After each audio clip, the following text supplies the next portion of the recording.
एक राजा था, उसे पढ़ने लिखने का बहुत शौक था। एक बार उसने मंत्री परिषद के माध्यम से अपने लिए एक शिक्षक की व्यवस्था की। शिक्षक राजा को पढ़ाने के लिए आने लगा। राजा को शिक्षा ग्रहण करते हुए कई महीने बीत गए, मगर राजा को कोई लाभ नहीं हुआ। गुरु तो रोज खूब मेहनत करते थे, परंतु राजा को शिक्षा का कोई फायदा नहीं हो रहा था। राजा बड़ा परेशान। गुरु की प्रतिभा और योग्यता पर सवाल उठाना भी गलत था, क्योंकि वो एक बहुत ही प्रसिद्ध और योग्य गुरु थे।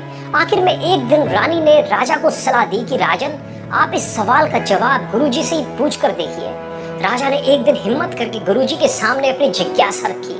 हे गुरुवर, क्षमा कीजिएगा, मैं कई महीने से आपसे शिक्षा ग्रहण कर रहा हूँ, पर मुझे इसका कोई लाभ नहीं हो पा रहा है। ऐसा क्यों हो रहा है? गुरुजी ने बड़े ही शांत स्वर में जवाब दिया, राजन, इसका कारण बहुत ही सीधा सा है।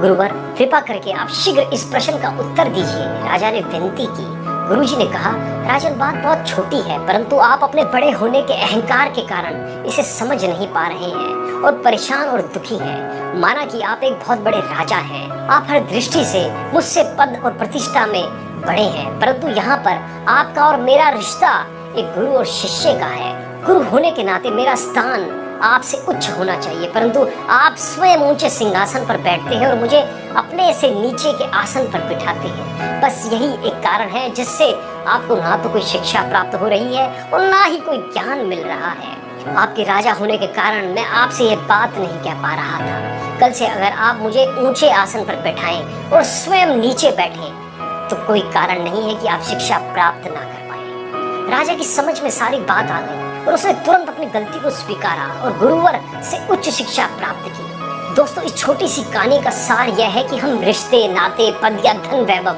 किसी में भी कितने ही बड़े क्यों ना हो, हम अगर अपने गुरु को उसका उचित स्थान नहीं देते हैं तो हमारा भला होना मुश्किल है।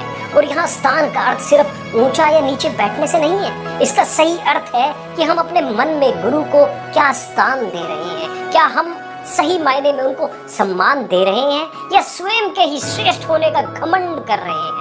अगर हम अपने गुरु या शिक्षक के प्रति हे भावना रखेंगे तो हमें उनकी योग्यता एवं अच्छाइयों का कोई लाभ नहीं मिलने वाला। और अगर हम उनका आदर करेंगे, उन्हें महत्व देंगे, तो उनका आशीर्वाद हमें सहज ही प्राप्त होगा।